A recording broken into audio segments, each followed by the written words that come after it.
Now, you're in a new film, The Firing Squad. Really interesting subject matter. What was it that attracted you to this role?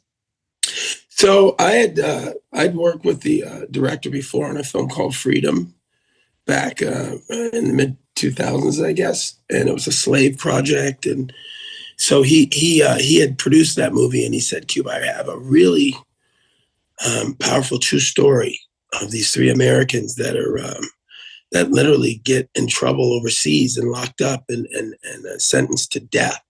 And I'd like you to read it and play one of the characters."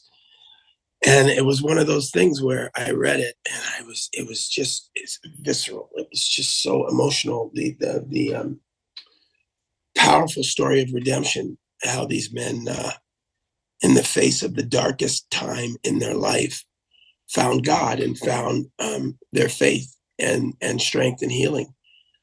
And so I said, yeah, this is something I definitely want to be involved in.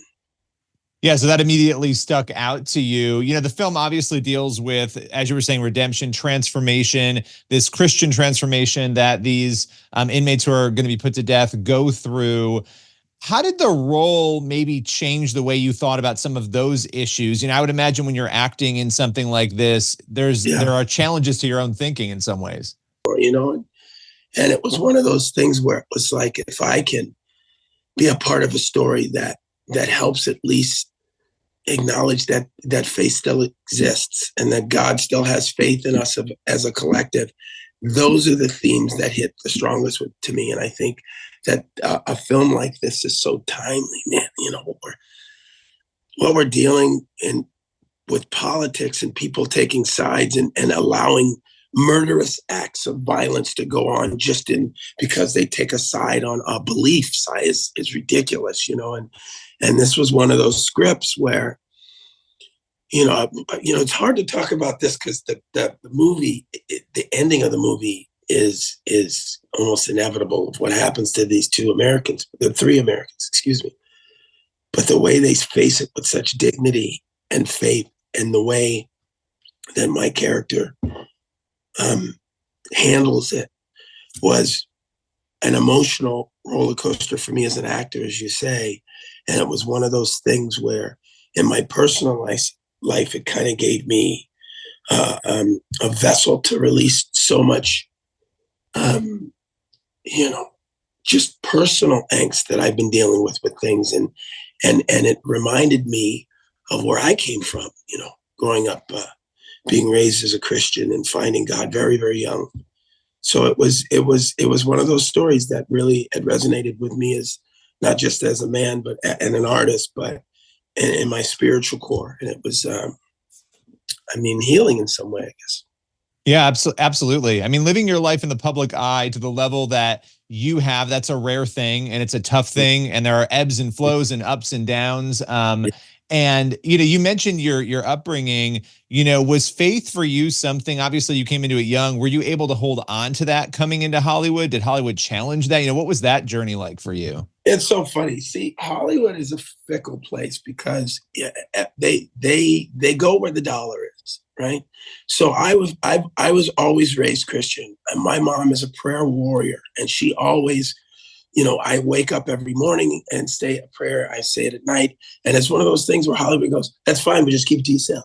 You know what I mean? It's like until there's money in it. And then so when you have these faith-based movies like Sound of Freedom and, you know, and the list goes on, and there's an audience for that. Hollywood now is starting to realize, now, wait a minute, we're fighting with streaming, right? But these Christians, boy, these faith-based people, they go to the movie theaters.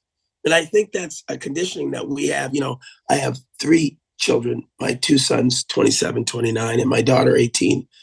And when I'm in LA, we go to church every Sunday. And it's just what we do. They know if dad's in town, we go to church.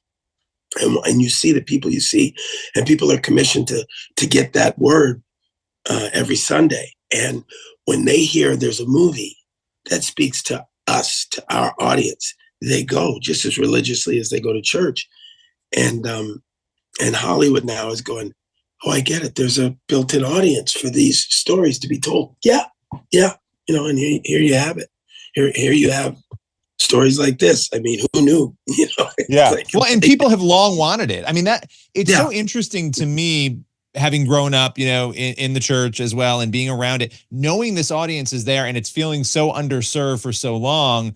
And yeah. yet Hollywood didn't want to serve it. Why do you think that disconnect? Like, what took them so long to realize, oh, there is money there? Well, think about Hollywood first off. There's nothing original about stories. I mean, their first knee jerk is to do a sequel, or to take an IP and say, let's redo this again and again and again and reimagine it, but it's the same story.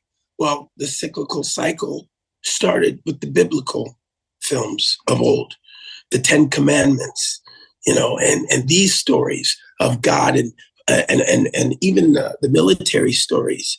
They always had a theme of faith. And at Hollywood, they break everything down, but yet they leave that out of it. And it's just now I think it's just that we're coming back again, where people are starting to realize that, I saw this disturbing news story yesterday where this man walked into a church and the pastor was speaking and he pointed a gun and click. I mean, no one would even have that God energy of protecting us as a congregation is starting to crack, because God needs us to have faith. I mean, I don't want to be on my soapbox, but I'm saying it's common sense of an executive to say, wait a minute, here's an institution of people that are warriors to their faith, and when they see something that's connected to them, they go. And I think that again, that cyclical cycle is coming back, and now we're having these more uplifting films to take us away from the realities of war and politics, which are just overrunning everything in the news today. So, yeah, I mean, you've done everything in entertainment, right? I mean, you've done so much in entertainment. You really have. I mean, you've been around a very long time. Most people don't get careers like what you've had. Even when they make it big, a lot of people, it fizzles out really quickly for them. Yeah. What have been the biggest lessons that you have learned in the industry? I know it's a loaded question, but as you've journeyed through it. I mean, how much time do we have left? I think the biggest lesson is never to be caught up in whatever the thing is, the heat that's going on, be it a bad headline in the press, or anything. There's noise that goes, because, even when I started this journey, this is a true story. We've been screening this movie now for 3 months, and the people come into the theater. We turn away 400 plus people at some of these screenings, and then when they go out, they weep, and then they're saying, "I found the Lord again." And so some story said Cuba Gooding did this movie because and accepted Christ. It's like, no. That happened when I was 9. Don't even start that like I did this and now I'm saved and all my sins are away. No. I'm the same person I was in 1986 when I started acting. But now it's God has given me the vessel, the vehicle, to be able to share with the world a story, to remind them that he's there for us. And I always say, with every role that I do, good or bad, dark or light, because if you think about it, I played Master Chief Carl Bashir and Ben Carson and all of these characters of heroics and faith. I've also played dark people like O.J. Simpson and the American Gangster, Nicky Barnes and whatnot. But it's my job as an actor to reflect the truth on these characters, be it light and dark. But at the end of the day, even though I have scars on me, it's still the same soul that I started out in this career. And I try to remember that. Yeah, I love that. And how do you deal, just as we sort of run out to a close, how do you deal with the negative? When you're in this industry this long, there's the positive, there's the negative headlines, as you were sort of alluding. How do you deal with that? Because people walk away with an idea of you that I would imagine you feel is not accurate.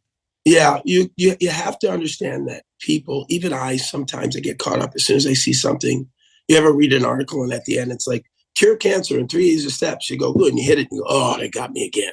It's that thing. You got to remember, people are going to see that headline and read the article, and they're either going to believe the article or they're going to just believe the headline. So you can't take it too seriously. I can't live my life like that.